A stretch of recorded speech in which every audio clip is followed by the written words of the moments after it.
Hi CMP Sharks, it's Miss Amanda from the library. Happy Thanksgiving.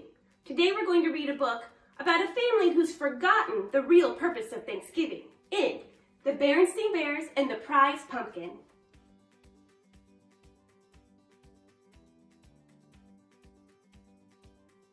The Berenstain Bears and the Prize Pumpkin.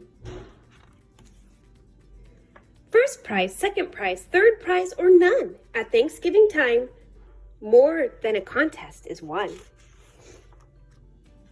The Berenstain Bears and the Prize Pumpkin, written by Stan and Jan Berenstain.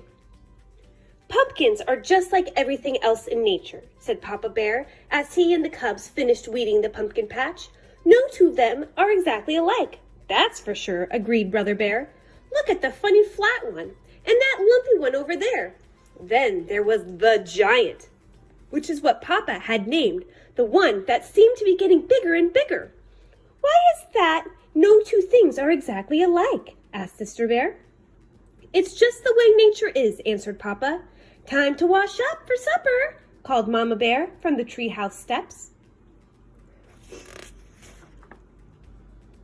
What about Queenie McBear's twin brothers? Asked Sister. They certainly look a lot alike, said Papa, but I've noticed that Mrs. McBear can tell them apart quite easily.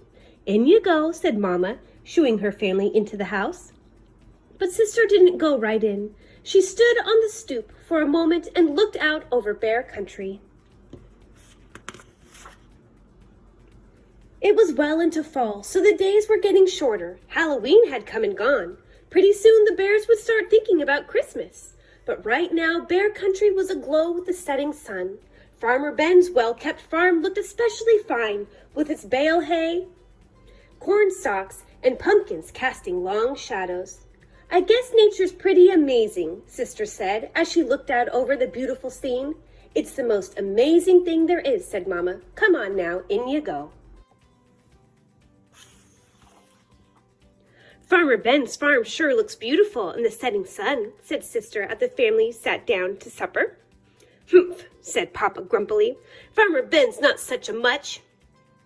Not such a much, said Mama. Why, Ben is the finest farmer in Bear Country.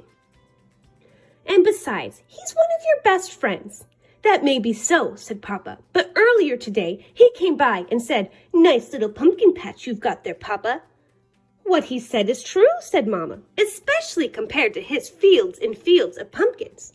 That may be so too, grumbled Papa, but I didn't like the way he said it. He sort of chuckled. My patch may be small, but the giant is big. It may be the biggest and best pumpkin in all Bear Country. What do you think about that? I think you're being oversensitive, said Mama. Come, let's clear the table so the cubs can do their homework. Brother and Sister sighed as they spread their books out on the table.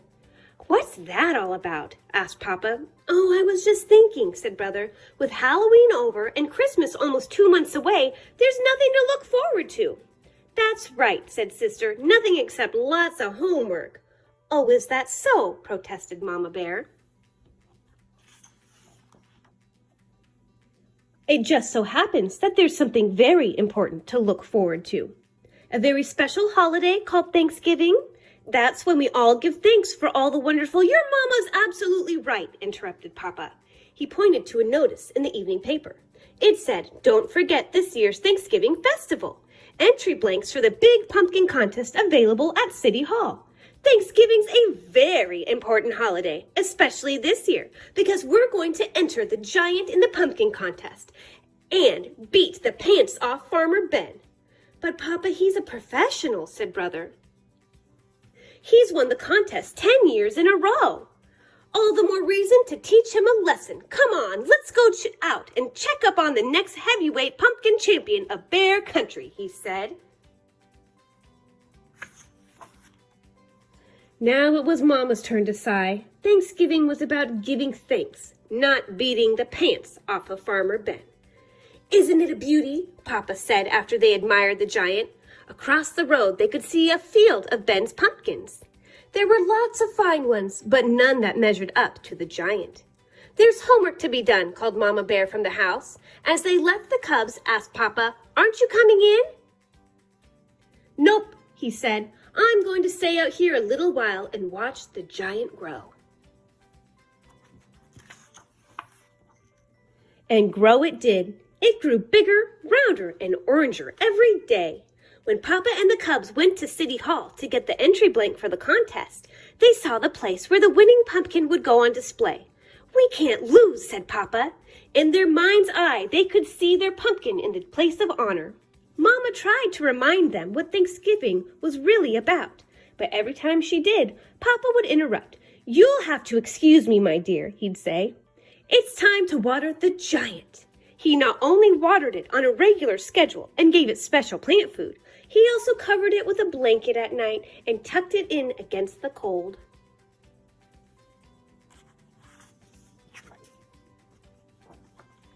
One afternoon, the Cubs got off the school bus with something important to tell Papa, but they were stopped in their tracks by what they saw.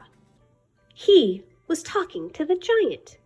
"Come on, old buddy, you can do it. Suck up that water, take in that sunlight." Mama explained that Papa had bought a book from a swindler, Raffish Ralph, about how to encourage your plants to grow by talking to them. "Well," said Brother, "I don't suppose it can do any harm." "It sure could harm his reputation," said Sister, "if anybody saw him talking to a pumpkin." Papa?" Brother said. "A cub at school told me he went on a class trip to Ben's farm and saw some pretty big pumpkins, especially one really big one that Ben calls the monster." "We've got to go get a look at it," said Papa. That evening, Papa and the Cubs climbed through the fence into Farmer Ben's field. They saw some good-sized pumpkins, but none to match the giant. "Maybe it's behind the barn," whispered Papa. Suddenly, a light shone on them, and they heard Ben shout, "Prowlers in the pumpkin field! Get me my pitchfork!" They got out of there so fast, Papa tore his overalls climbing through the fence. "What have you been up to?" asked Mama Bear when they got home. "Nothing much," said Papa, "just strolling in the moonlight." The weekend before Thanksgiving arrived, and it was time for the big festival. The Bear family got there just in time. The pumpkin judging was about to begin. There were many fine pumpkins in the contest, but Papa was sure that none could measure up to the giant until he saw the monster. It was at least as big and round and orange as his pumpkin, and maybe, just maybe, a little bigger, rounder, and oranger. The Bears waited nervously while the judges studied, measured, and weighed, and then studied, measured, and weighed some more. Finally, they made their announcement. "The first prize winner and still champion." Of course, that meant Farmer Ben had won. It was close. It turned out that Ben's monster was just a little bigger, rounder, and oranger than Papa's giant. But that wasn't the worst of it. The giant didn't even come in second. A beautiful pumpkin grown by Ms. McGrizzle won second place. The giant came in third. Papa and the Cubs were crushed and very quiet as they pushed their third prize winner home. It wasn't until they reached the crest of a hill that overlooked bear country that Mama decided to have her say, "I know you're disappointed, but third prize is nothing to be ashamed of. Besides, Thanksgiving isn't about contests and prizes. It's about giving thanks. And it seems to me that we have a lot to be thankful for." Perhaps it was Mama's lecture, or maybe it was how beautiful bear country looked in the sunset rosy glow. But whatever the reason, Papa and the Cubs began to understand what Mama was talking about. Even more so on Thanksgiving Day. After the Bears gave thanks for what wonderful meal they were about to enjoy, Sister Bear gave her own special thanks. "I'm thankful," she said, "that we didn't win first prize. If we had, the giant would be on display in front of City Hall instead of being part of the yummy pies we're going to have for dessert."